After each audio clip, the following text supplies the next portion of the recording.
नमस्कार दोस्तों, आप सभी का स्वागत है मेरे चैनल ब्लॉग विद विनीता में। तो इस साल चैत्र नवरात्रि कब है और कब शुरू हो रही है, यही हम जानेंगे आज इस वीडियो में।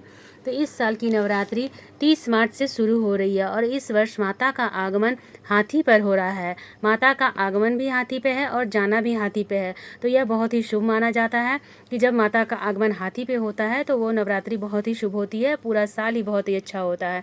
तो इस दिन की नवरात्रि केवल 8 दिनों की ही है। 9 दिनों के अपेक्षा केवल 8 दिनों में ही नवरात्रि समाप्त हो रही है, एक दिन की हानि है। तो 8 दिन की ही नवरात्रि है। यदि आप पहली बार व्रत कर रहे हैं तो आप किस तरह से व्रत करेंगे ये भी हम जानेंगे इस वीडियो में।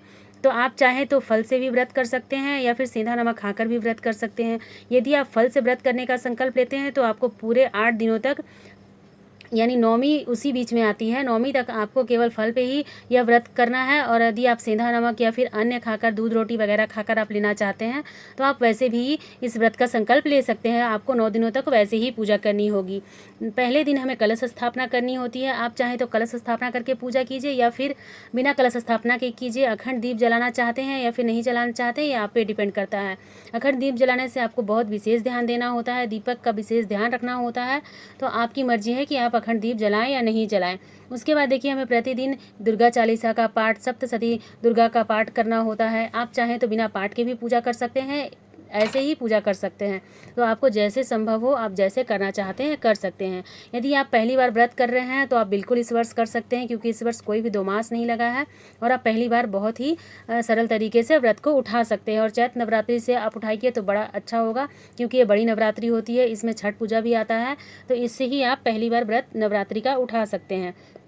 उसके बाद देखिए, यह नवरात्रि केवल 8 दिनों की है। 9वें दिन आपको पूजा कर कर और 10वें दिन पारण करना होता है, कन्या पूजन वगैरह कर कर करना होता है। तो इस तरह से आपको नवरात्रि पहली बार अगर आप कर रहे हैं तो कर सकते हैं।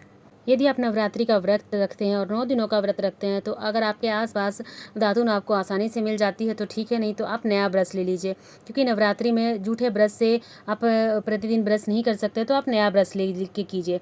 नवरात्रि का व्रत जिस दिन कलश स्थापना होती है उस दिन से शुरू होता है।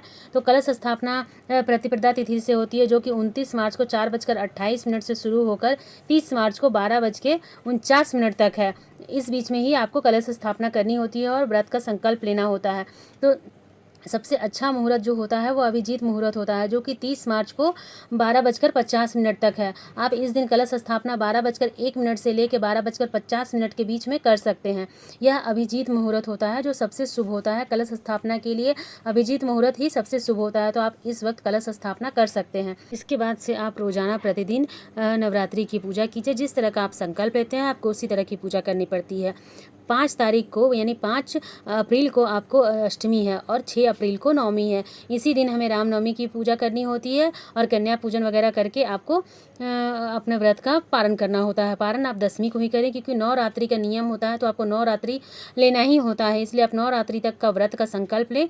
और आप जिस तरह का संकल्प लेते हैं, अगर आप नए वस्त्र पहनकर पूजा करना चाहते हैं तो नए वस्त्र पहनकर पूजा करिए, या फिर जो आपके पास वस्त्र है धुले हो, साफ सुथरे हो, पूजा कर लीजिए। पूजा आप हमेशा ब्रह्म मुहूर्त में कीजिए। ब्रह्म मुहूर्त यानी सुबह के 8:30 बजे तक आप कलश स्थापना के बाद के दिन से आप पूजा सुबह सुबह ही कर लीजिए, या फिर कम से कम आपको 12 बजे के पहले पूजा कर लेनी होती है। तो इस तरह से आप नवरात्रि का पूजन बड़े ही सरल तरीके से कर सकते हैं।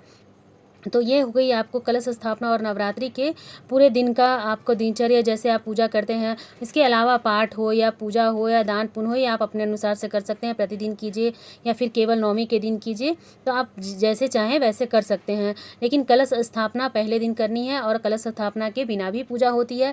अखंड दीप के बिना भी पूजा कर सकते हैं आप। तो आपको जैसे सुविधा हो आप ऐसे कर सकते हैं।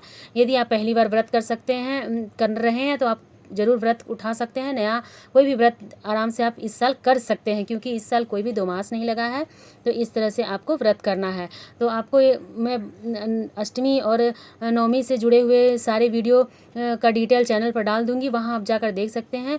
ये वीडियो मैंने आपको इसलिए डाला है कि आप चैत्र नवरात्रि कब से शुरू हो रही है और पहली बार व्रत कर सकते हैं या नहीं, तो यही बताने के लिए आपको यह वीडियो हम डाले हैं। तो आप देख सकते हैं कि आपको नवरात्रि शुरू करनी है या नहीं करनी है, या फिर आप पहली बार कर रहे हैं तो आपको किन किन बातों का, किन किन नियमों का ध्यान रखना है, यही मैंने अपने इस वीडियो में बताया है। तो आपको यह वीडियो कैसा लगा मुझे कमेंट करके ज़रूर बताइएगा। हम महिलाएं घर में तीज त्यौहार और व्रत कैसे करती हैं ये जानने के लिए मेरे चैनल पर बने रहिए, और अच्छा लगे तो लाइक कीजिएगा, सब्सक्राइब कीजिएगा और बेल आइकन को भी प्रेस कर दीजिएगा ताकि मेरी वीडियो का नोटिफिकेशन आपके पास जल्द से जल्द पहुँच जाए। वीडियो आपको कैसा लगे मुझे कमेंट ज़रूर कीजिएगा। कमेंट बॉक्स में जय माँ दुर्गा लिखना मत भूलिएगा। जय माता दी कहते हुए मैं अपना वीडियो समाप्त करती हूँ। आप सभी लोगों को व्लॉग विद विनीता की ओर से धन्यवाद। जय माता दी दोस्तों।